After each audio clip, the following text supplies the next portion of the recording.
How to update your Oculus Quest. Hey everyone, welcome back to my channel. I am Bimal from Geek. In today's video, I'll show you how you can update your Oculus Quest. So just make sure to watch the video till the end.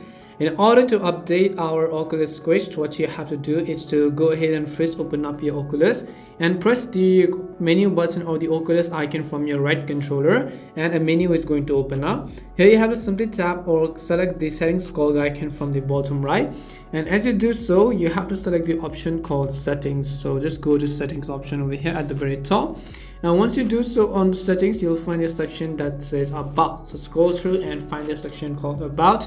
As you go to the about section, on the right hand side you'll find software update, and if there is an update button there, you have to click on the install update button. It will take some time to download it and some time to again install it to your device. And that's all it takes to update your Meta. Just make sure that you have enough charge on your Meta Quest as well. We hope the video was really helpful, and if it did help you, make sure to leave a like and subscribe to my channel. If you have got any more questions, feel free to leave them down.